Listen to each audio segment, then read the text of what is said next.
রহমানকে কুলাঙ্গার ঢাকার কারণে প্রতিবাদ করতেছে। তো এতে মান সম্মান কার গেছে? আপনাদেরই গেছে। কারণ আপনারা রাশেদ এনসিপির নেতা তার কুলাঙ্গা ডাকছে, একটা উদাহরণ দিতে গিয়ে এটা বলছে কথাটা। তো এখন এর প্রতিবাদ করতে গিয়ে এখন বাকি ওই যে শেখ হাসিনা যেগুলো খারাপ খারাপ কথা বলছে, অবৈধ সন্তান, তার জিয়াউর রহমান, খালেদা জিয়াকে গালি দিছে, তখন ভিডিও এগুলো ভাইরাল করতেছে। বলা পায় না যে তখনকার এগুলা প্রতিবাদ করে না, এখন কেন প্রতিবাদ করতেছেন? তো এখন ছোটো কী হয়েছে? বিএনপির হয়েছে না? এমন কিছু আছে যেগুলো প্রতিবাদ করতে হয় না, প্রতিবাদ করলেও অন্য কিছু সিস্টেমে প্রতিবাদ করতে হয়। এখন কত হলো যে জামাত শিবিরের নামে যে খারাপ খারাপ কথা বলে, খারাপ খারাপ ছবি পোস্ট করে, ওরা কি প্রতিবাদ করে? ওরা দেখেও না দেখে বান করে। ওরা জানে এখন এই ছবিগুলো নিয়ে প্রতিবাদ করলে ভিডিওগুলো আরও ভাইরাল হবে, ওদেরকে আরও মানে মান সম্মান ওদের যা আছে ওগুলো চলে যাবে। এই জন্য এগুলো প্রতিবাদ করে না, দেখেও না দেখা বান করে থাকে।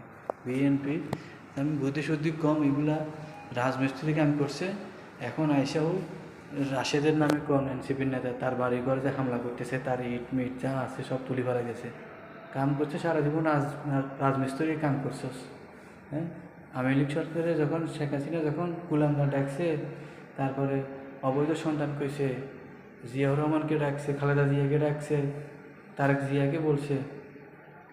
আওয়ামী লীগের নেতা যারা ছিল তারা জাইমা রহমানকে কত খারাপ খারাপ কথা বলছে, একটাও প্রতিবাদ করে না।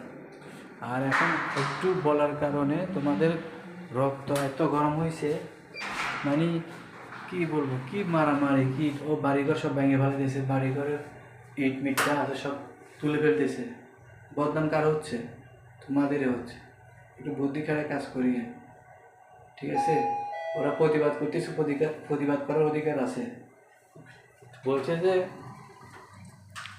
যে 1972 সালের 71 সালের সংবিধান যেটা আছে, খালেদা জিয়া যদি কবর থেকে উঠে আসার যদি ক্ষমতা থাকতো, যদি উঠতে পারতো, তাহলে সংবিধানটা আগে বাদ দিয়ে দিত।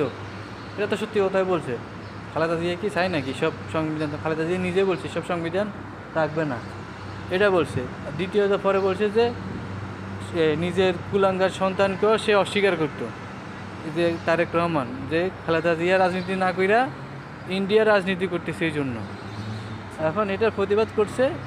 এইটা তো আপনার চুপ থাকার কথা ছিল, চুপ না থেকে তার সাথে আপনারা বাড়িঘর ভেঙে ফেলান। এগুলো বদনাম বিএনপিরও হতেছে ভাই, আপনারা বুঝবেন না। এগুলা রাজনীতি অনেক সিস্টেমে আছে, অনেক রকমের আছে ভাই। না বুঝে রাজমিস্ত্রি কাম করছেন সারা জীবন, আইসে এখন বাড়িঘর ভাঙতেছেন। আপনাদের কামে এগুলা বাড়িঘর ভাঙা, আগুন দেওয়া, রাস্তাঘাটের মধ্যে হামলা করা, এগুলো রাজনীতি করে না মানুষে।